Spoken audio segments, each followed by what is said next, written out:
Okay, great. Hi, everyone. Nice to be here with you in the room where there are some folks seated around the table, and nice to know that there's many people on the line from different schools and different areas. As mentioned, I'm Rebecca Haynes-Saw, rhymes with chainsaw, and that's what I tell my students, I'm from the University of Calgary. I work in the medical school there, and I also work in the O'Brien Institute for Public Health. I'm a health sociologist by training. That means I study issues of health and society. And my degree is in behavioral health sciences and addiction studies from the U of T Med School. So here's the overview of, okay. Sorry, just wait one sec, and I will be sharing the slides to the folks online.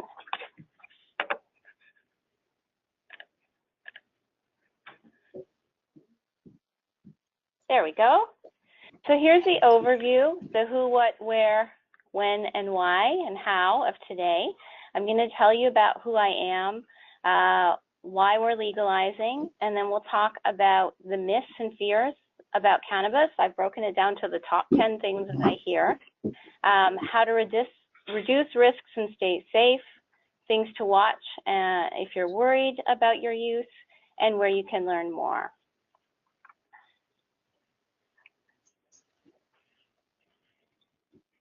Okay.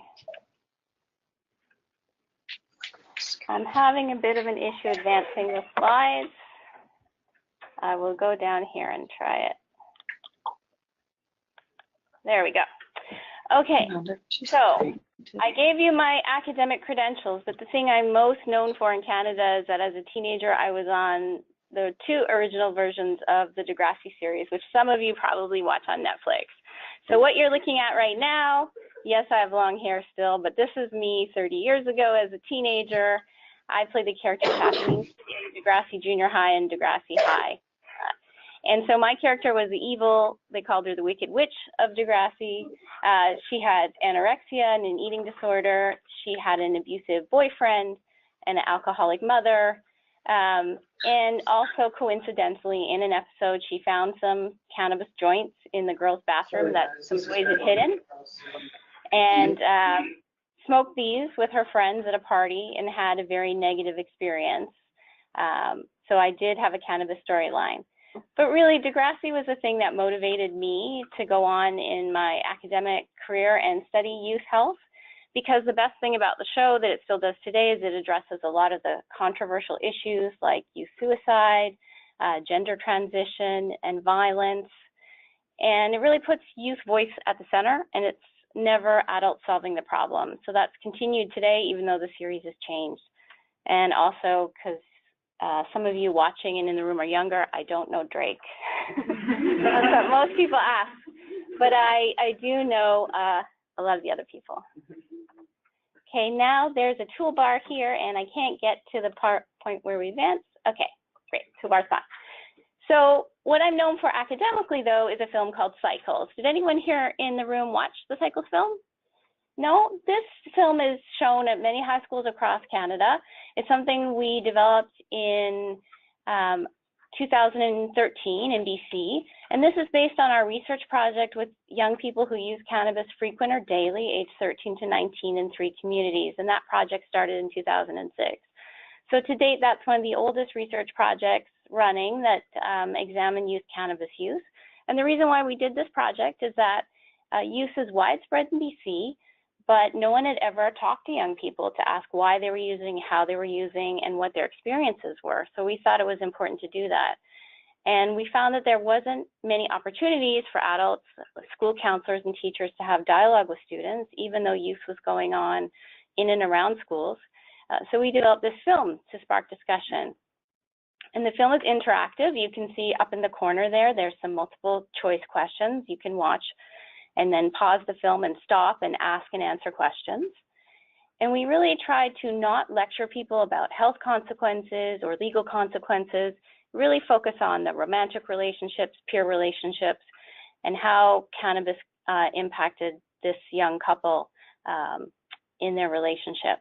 So a different approach to not lecturing kids about drug use, but engaging them in discussion, very much based on a Degrassi style model. Okay, so let's talk about why Canada is legalizing the substance, because I think it's important to have some of this background. It might be a surprise to you, but this is not a new issue in government. We've been talking about this since the time of Trudeau Sr. In 1972, when Justin Trudeau's father was a prime minister. There was a royal commission called the Legalizing Commission that first recommended that we decriminalize not just cannabis, but other drugs as a way to address them as health issues rather than criminal issues. And what we know since that time is that the policy of what we call prohibition or making cannabis illegal has been a spectacular failure. We haven't been able to stop people from using, even though it's illegal. When you have about 50% of your population who says they've tried something, it's not exactly a successful deterrence policy. We also know we have about 500,000 plus people with records for possession. And even in the past few years, as we've been announcing legalization is coming, we've still arrested about 45,000 people in the country for possession.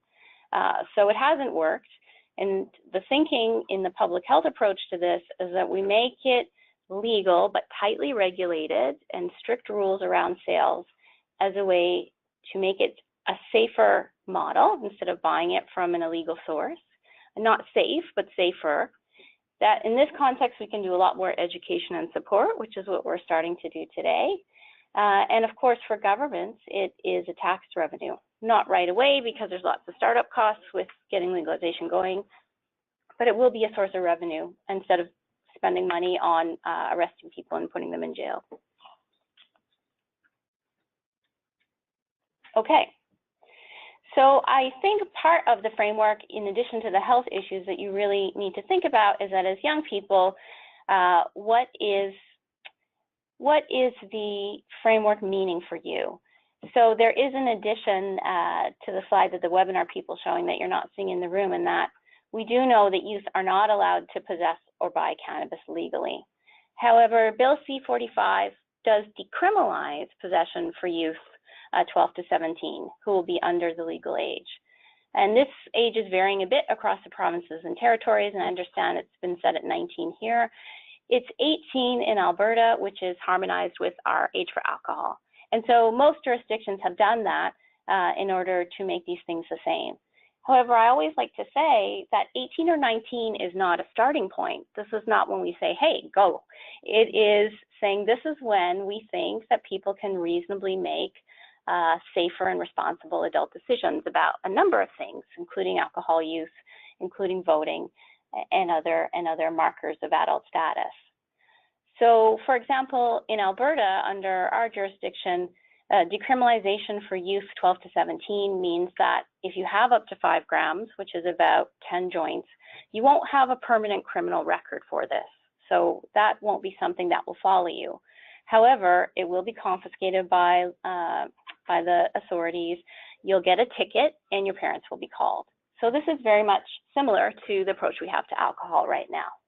And of course, in the framework, there's really strict parameters around selling to people under 18, and you can have a sentence of up to 14 years for that. Okay, so there's lots of mirrors and fists. Well, there you go. Fears and myths. I made my first error. Sorry, folks, about cannabis. And it is a confusing and worrisome landscape for many people. I think people have a lot of questions. You hear a lot of different things online. You hear things from friends. People are using for medical reasons and recreational reasons, and it's a confusing landscape. So I hope in the next 10 slides, we can break down some of the most common ones that I hear. I talk to a lot of young people, but I also talk to a lot of community members from different sectors and different policy stakeholders. So I've tried today to summarize some of the main things that people are worried about and asking about. So before we get to those 10 things, though, I want to tell you a bit about cannabinoids and the endocannabinoid system. So you may not know this, but your body produces cannabinoids all on its own through something called the endocannabinoid system. So the cannabis plant also has cannabinoids. And the two most common or talked about cannabinoids are THC and CBD. So THC is a psychoactive ingredient that leads to the feelings of being high. CBD is another major cannabinoid. It doesn't produce the same highs, but it's something that a lot of people use when they're using for a medical authorization, because it's supposed to have those, it does have those benefits around improving sleep or being an anti-inflammatory. So often this is what's used for medical uses even in young children who are experiencing epilepsy, right? So when you hear someone is taking CBD cannabis, it doesn't mean that they're doing that to become high. They're doing that for perhaps another reason. So to understand what cannabis does to the body, it's useful to think of the cells in your body and your brain as rooms. And each room may have a different lock. That's the receptor. Cannabinoids have those combinations, and they flood the brain, and they're looking for those right receptors, and they target different things in the body. For example, some of the receptors in your brain control appetite, and that feeling of having the munchies that people describe sometimes when they're high, and also that medical patients use when they have illnesses where appetite is an issue. They use cannabis to stimulate that. So we often think of appetite happening in the gut, but it's those receptors in the brain that are being targeted by cannabinoids. And then on the left-hand side, I have some of the common feelings, both positive and negative, that people experience when, cannabis acts on their receptors. And we can talk more about these later if you have questions. But let's move into the top 10 myths and fears. Okay, so the first, it's a plant. It's all natural and it's safe. Well, for this one, I have a yes and I have a no. The reason I have both yes and no is that just because it's a natural plant, there's a perception around this that it's 100% safe, that it's an organic product or a green product. But that's not necessarily the case. When you're buying right now outside of a legal framework or using or getting from someone illicit cannabis, it can be grown with pesticides or molds, especially if it's grown in unsafe conditions. The THC content especially can vary and you don't know what you're getting. So that's one of the common myths or fears around it, but that just because it's natural doesn't mean it's 100% safe. Also a justification for making it legal so that people can clearly know what they're getting and that it's grown under safer conditions.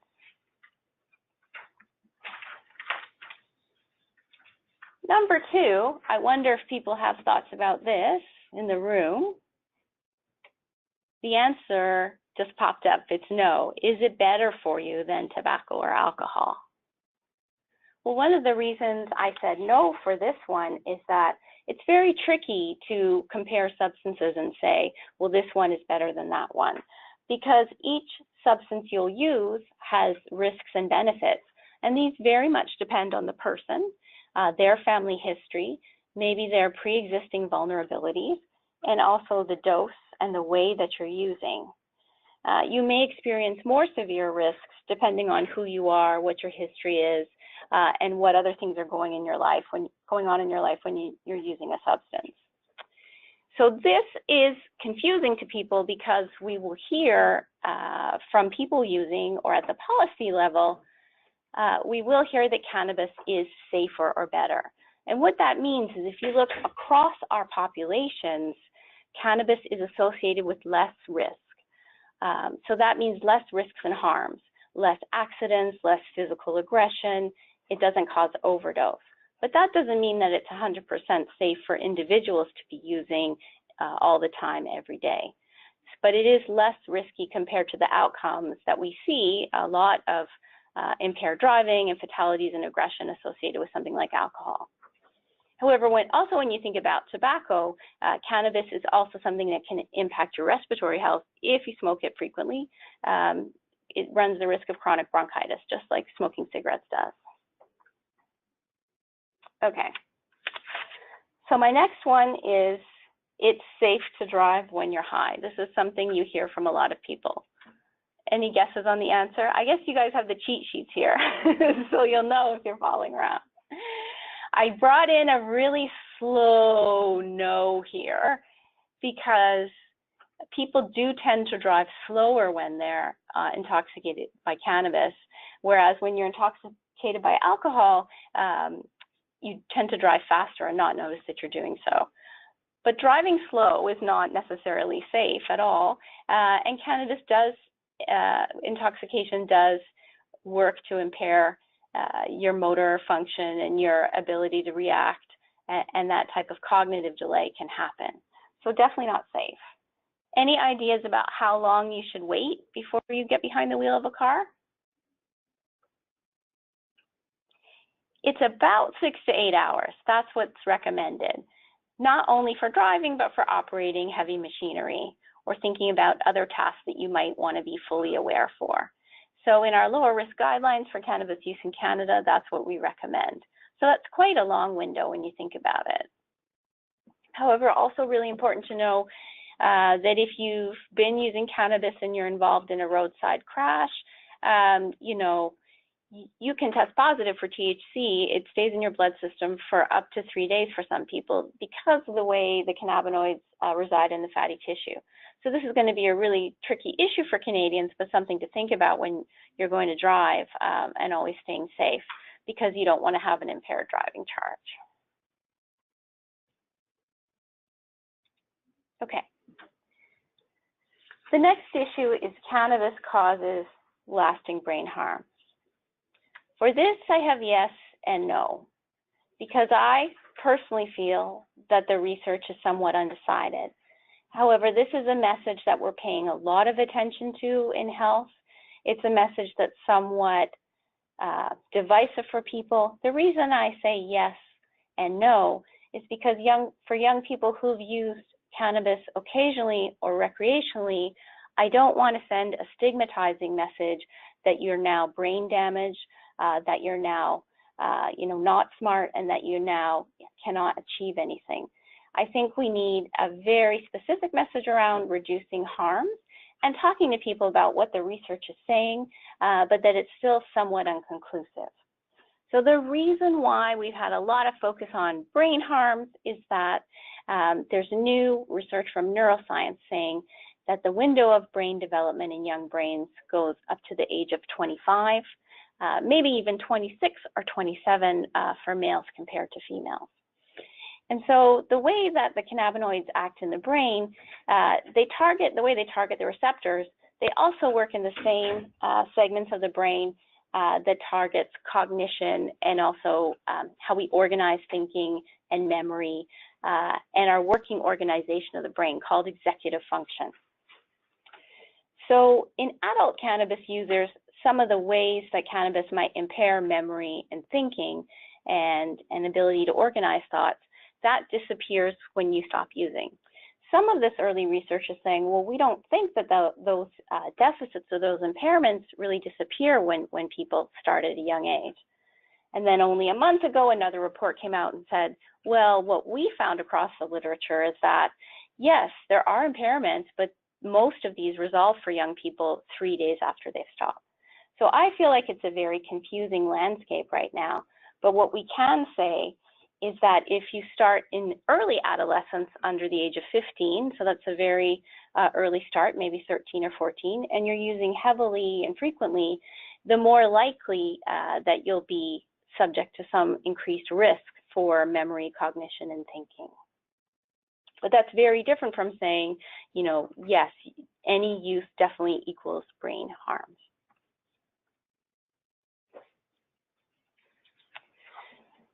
So now we're already at number 5. Here's another very much talked about thing as we move towards legalization. And it's another one that the answer is yes or no. The reason why it's yes and no here is that cannabis, from what we know in the research literature, does not cause mental illness, but there is what we call an association or a correlation. So when you talk to a data scientist or research scientist, this is a catchphrase that we use. Correlation is not the same as causation. We see these two things happening amongst people. We know that we're related, but we can't yet say that one definitely caused the other. So there is a strong and robust relationship between cannabis use and mental illness. And that's severe mental illness known as schizophrenia or psychoses. But this does not occur for everyone in the population. It tends to be clustered in people who have a family history or risk of this illness. Now, sometimes when young people haven't used cannabis and they start and they use a very high THC product, they do experience a temporary form of psychosis called substance-induced psychosis. So this is where someone would maybe have hallucinations, be very paranoid, and have frightening thoughts, and also have seizures. And this substance-induced psychosis is temporary and usually will resolve in about 3 days to a week. In people with the family history of schizophrenia and psychosis who may not yet have the diagnosis, some of the research shows that after that first episode of substance-induced psychosis, within 3 years, they do receive that diagnosis. So we know there's a relationship there as scientists. We just don't know the direction of it yet. We don't know if people who are predisposed to psychosis and schizophrenia are drawn to cannabis because it helps them feel better, or if this brings on their illness in a more serious and severe way. So it's going 2 ways, and we're really still trying to figure it out. So what we can say here is that if you have a family history of this illness, or you think you may be at risk, or if there are substance use problems in your family, you may want to be more conservative in your approach and avoid use altogether. Now, one more mental illness issue that I will alert you to is feelings of anxiety and panic, and this is what is experienced by some users when they're starting to use cannabis. And this does not mean that you have a diagnosis of anxiety disorder.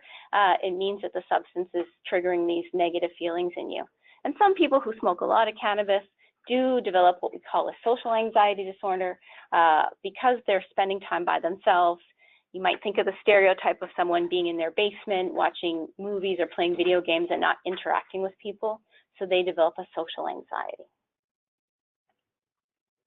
Okay, here's one that you might hear a lot, that cannabis cures cancer. This one's easy. It's not yes or no. The answer is a hard no.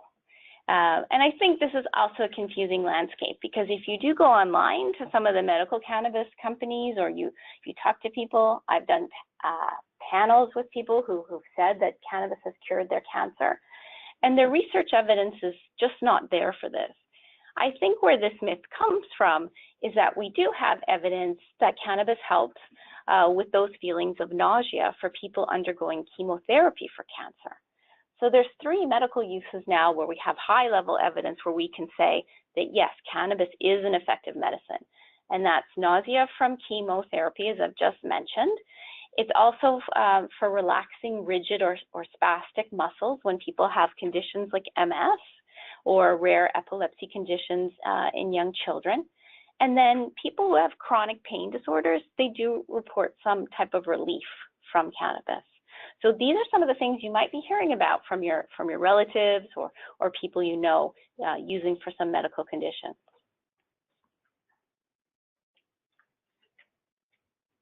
Okay. So is cannabis addictive? This is another question. Well, this one is tricky. I could have put a no here too, but I have a yes, because we do know that what we call cannabis use disorder happens in about 9% of people who are using. So it can be something that people become dependent on, that it's a habit. However, we do know that it's much less addictive in its potential than other substances. So what do you think the addictive potential of nicotine is? Anybody? Hazard a guess compared to cannabis. 50%. Ah, good guess. Anyone else? It's 68%, right? And alcohol is about 23%, and a stimulant like cocaine is 21%. So again, this is not an endorsement of cannabis or of saying it's a safe substance to use. As we've talked about, certain people with certain vulnerabilities may develop serious health consequences from using. But on the spectrum, it has less addictive potential than other substances.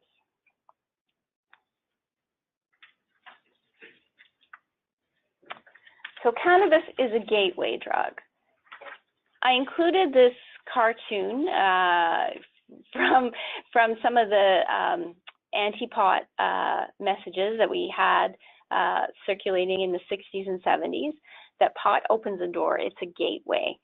This is a theory that was very popular in substance research for a long time, and it's now been what we call debunked. So you may hear people debating this. Well, it's a gateway drug. Once you start using cannabis, you're going to progress to other substances. And that there was a theory that somehow physiologically it primed your brain. If you used a softer substance, then you would eventually go on to use a harder substance like cocaine or heroin. What we know now from the science is there is no clear pathway as such biologically. Why we think this theory existed is that cannabis was just so widespread that it was what was readily available to people as an illicit substance. So it wasn't that it opened the door as a gateway, it was just a first substance that many people had access to in order to try. When people move to problematic use, it's not because of cannabis per se.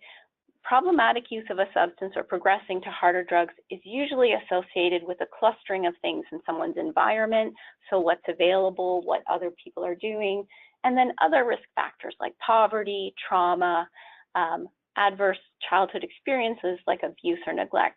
So there are very complex and overlapping pathways to developing substance use disorders. And unfortunately, for people who are vulnerable, this is more likely. Okay, here's one that I really need to emphasize, and it's very relevant to the Calgary context where we have high rates of fentanyl overdose death right now. We have about 2 people dying a day in Alberta from opioid poisoning. And I have another project where I work with parents whose children have died of overdose. So it's very important to combat a myth that's out there that cannabis is laced with other drugs like fentanyl or methamphetamine. We've heard this for many years. However, it's been debunked thoroughly by the Minister of Health by looking at 10 years of drug seizure data that these substances are not being intentionally laced into cannabis. However, you hear this in the media a lot. One of the reasons that I think this isn't widely debunked by law enforcement is I think it's a great prevention strategy to keep people away from cannabis. However, I also think it's really dangerous to tell people and create a public health crisis around something that is probably not true. So there are many risks to using substances right now, and I think it's important to have the facts so you can keep calm and be safe around the substances that you may encounter and think about using. Okay. And then a final misperception and myth I think is important to debunk is that you do hear a bit of a panic in the media or among people saying, well, we're going to see everybody using once cannabis is legal, and it's going to be quite widespread. We have a very high baseline of adolescent and adult use in Canada already. And what we know in substance use epidemiology is that, and that's the science of how we study and measure cannabis use rates and other substance use rates, is that these rates don't really change overnight. They take a generation to take hold. For example, when we started putting strict regulations around tobacco, it may surprise you that about 30% of teenagers 15 to 19 used to smoke cigarettes in Canada about 10 years ago. Now this has dropped almost to 9% because we put really strict regulations around tobacco. So in the case of cannabis, it'll be strictly regulated, and there may be some people who want to try it, but we don't expect to see rates climb overnight. So to give you an idea of what our rates are, you can see in Canada right now, across the country, people who have used cannabis in the last 30 days who are in your age group, 15 to 19, high school age students, that's about 14%.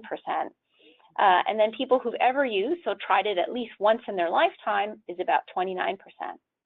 On the right-hand side is the data from Colorado, a state in the US that legalized. And what they saw is that their rates were a little bit higher than ours in the past 30 days, but they were going down, and they pretty much stabilized or went up just a tiny bit, 1%, which is not considered statistically significant, right?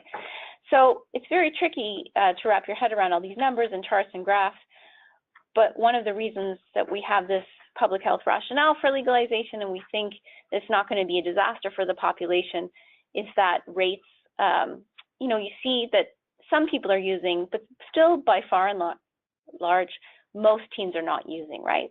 So maybe 70% of teens have not used in their lifetimes, which is a good thing. Okay, so we'll get to questions in just a couple minutes, but I want to wrap up by talking about some of the things you can do to reduce your risks and stay safe that we know. So I've told you about a few things that we know for sure, a few things that we're still going back and forth on, a few things that people think are very risky, whereas others are debating them. There's two things when I'm asked by parents, and then because I do research in this area, young people will ask me or teachers will ask me. The two things that we do know for sure is that to improve and lessen your chances of experience harms and improve your outcomes, delay as long as possible. So our lower risk guidelines for cannabis use don't specify an age, but the longer you can wait, the better. And definitely, as I talked about that risk period around the potential for cognitive harms, that's in the 13 to 15 period. If you do use, it's also best to avoid using cannabis heavily and frequently. So things like using daily and using every day, those are the things that set up for a trajectory of future harm and risk. So in our cycles film, we use the 3 principles of not too much, not too often, and also only in safe contexts, like not driving and not being involved in other activities where you really need to be alert and aware.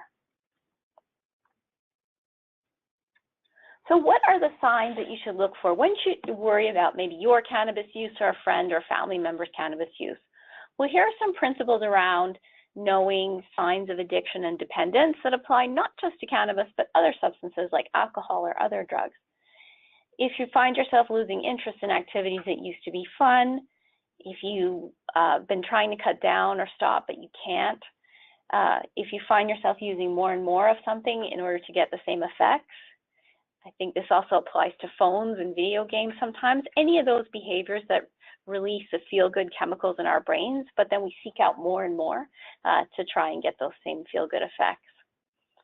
Is it affecting your relationships? Maybe people don't want to hang out with you, or there's conflict with parents or with a girlfriend or boyfriend around how much you're using and when you're using. You might not be using every day, but are there certain activities that you feel you have to use in order to do or to participate in? And then also, of course, a sign if you're using every day or most of the day. This is when you may be moving towards having a problem with cannabis.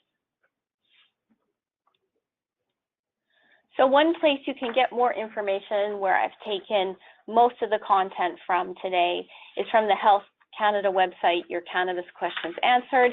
They also have a bar there where you can type in questions and they will respond. I feel at a high level it gives a fairly good and broad picture, a fact-based picture of the science and what we know and what we don't know.